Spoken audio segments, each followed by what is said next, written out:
Esta lógica de controlar los órganos electorales mantenía una cómoda forma de perpetuarse en el poder del régimen derrotado en el 2018 y quienes los antecedieron, mediante actos que violentan la voluntad popular y nos hacen recordar que históricamente la vida democrática de México ha sido un verdadero viacrucis plagado de trucos, trampas, engaños y chicanadas cada vez más sofisticadas. Esto se sintetiza en un término que, aunque no existe una definición consensada y universal, todo lo conocemos como fraude electoral. Revisemos. En el INE prevalece un gran dispendio de recursos públicos en el mantenimiento de una burocracia dorada con salarios injustificables. El vocero que cobra más que el presidente de la República. Es correcto. ¿No? Él y otros 140 y tantos altos funcionarios que cobran sin que haya una fundamentación jurídica para ganar más que el presidente de la República. Esos son los intereses que va a custodiar durante los próximos 6 años el secretario ejecutivo. El secretario ejecutivo es el representante legal, de hecho, del INE. Sí, por supuesto. No es cualquier cosa, es quien ha firmado todas estas controversias constitucionales y son las prioridades que tienen, estar defendiendo sus cheques pues con muchos ceros. Acciones facciosas para controlar a la institución, con personajes como Edmundo Jacobo Molina, secretario ejecutivo del instituto desde el 2008 hasta la fecha, Ciro Murayama Rendón, consejero electoral, y Marco Antonio Baños Martínez, ex consejero electoral. Quien más se llena la boca aquí en defender al Instituto Nacional Electoral es su principal victimario.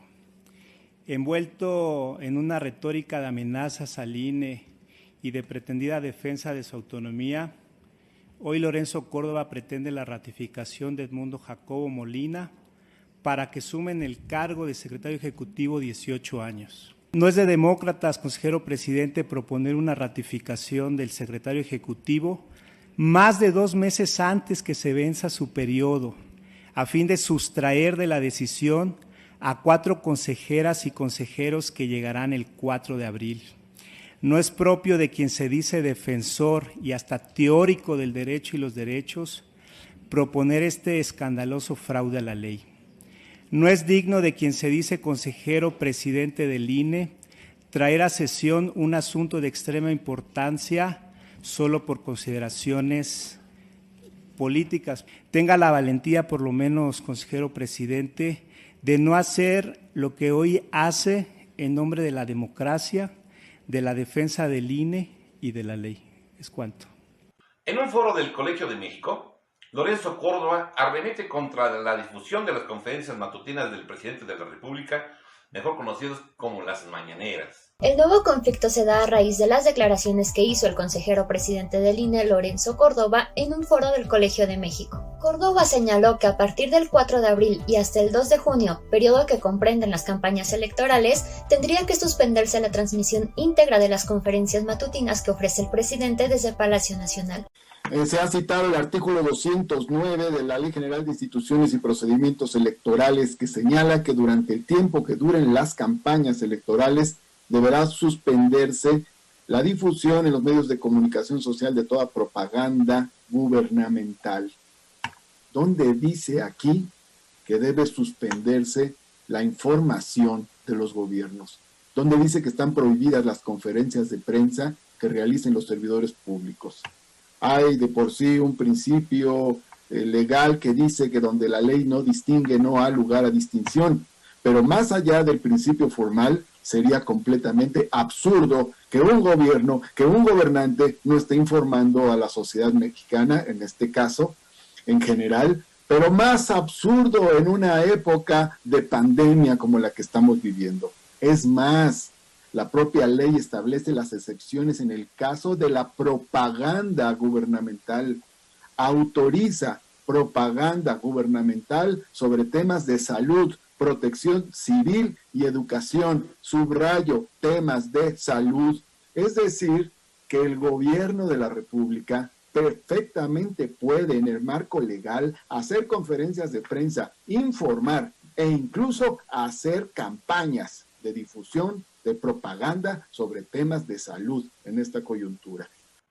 acosa al periodista Miguel Arzate del Canal 14 y se adjudica facultades que no le corresponden ni al INE ni a su persona al solicitar información laboral y financiera al Sistema Público de Radiodifusión y al Servicio de Administración Tributaria, vulnerando sus derechos humanos. A este tema sobre las mañaneras y el presidente se ha sumado otro al que el INE también le ha invertido energía, que es el de las mañaneras y sus reporteros, o algunos reporteros. Es el caso de Miguel Arzate, director de la mesa de redacción del Sistema Público de Radiodifusión del Estado Mexicano, el SPR, de quien el INE requirió una serie de informaciones luego de que en una mañanera preguntara algo que seguramente al INE no le gustó, aparentemente, o algo así. ¿Desde cuándo el INE regula la labor de los reporteros en una conferencia? Lo que estos señores no entienden es que hay una ley del Sistema Público de Radiodifusión que garantiza la independencia editorial, la pluralidad y el derecho a la libertad de expresión. Es algo más grave, es censura previa, es intimidar a cualquier periodista de medio público por entonces no poder preguntar o no querer preguntar lo que al INE le vaya a molestar, claro, o a los partidos les vaya a molestar. Es violatorio a los derechos humanos y hasta donde yo tengo entendido, el reportero Miguel Ángel Arzate va a presentar una queja ante la CNDH. Busca a toda costa tratar de coartar la libertad de expresión del presidente López Obrador, invistiéndose en un acto desesperado como el dueño de la democracia y la legalidad. Lorenzo Córdoba, como cualquier otro ciudadano, tiene el derecho de expresar sus ideas con toda la libertad, pero es necesario entender los particulares que debieran delimitar ese derecho, por lo menos en su vida pública, tal y como él mismo lo ha señalado. La libertad de expresión no es la misma para un periodista, para un particular, para cualquier persona que para un funcionario público, porque los dichos de un funcionario público tienen consecuencias y las consecuencias de los dichos de un funcionario público requieren un actuar responsable. Mientras se mantenga al frente de un órgano autónomo que por su naturaleza debe de proteger los principios de certeza, legalidad, independencia e imparcialidad, 4 de los 7 principios básicos que tiene como obligación el INE constitucionalmente. Lejos de la creencia popular, el fraude no es el que se ejecuta en las urnas el día de las elecciones. Estas solamente son el lugar donde se materializa. En realidad el fraude se instrumenta mucho antes en diferentes terrenos y con diferentes herramientas que van desde las económicas, las políticas, la manipulación mediática o controlando los órganos electorales que resultan un poderoso instrumento. En este último espacio, basta con la omisión, la discrecionalidad o la manipulación o operación política dentro y fuera del propio instituto para poder materializar un fraude. Y si esta viene del árbitro, se convierte en una herramienta útil. Para ejercer la imparcialidad, no solo es necesario separarse del poder político y económico del Estado, se requiere separarse del poder económico privado y del poder político que conforman otros actores como los partidos políticos y los medios de comunicación, entre otros intereses que también participan, así como de los intereses que los unen a estos. Bajo este contexto, es importante reflexionar en la confiabilidad del consejero presidente del Consejo General del INE, porque en mi parecer, su desesperación le ha hecho perder la postura y junto con ello la confianza en la institución que preside. Si el presidente del INE quiere dirigir al conjunto de la derecha mexicana, lo puede hacer, está en su derecho, pero no desde el cargo que tiene actualmente. Debe de bajarse del pedestal del INE. Gracias por llegar hasta el final. Esperamos que esta información te sea útil. Si tienes algún comentario, déjalo aquí abajo o escríbenos a este correo. Hasta la próxima.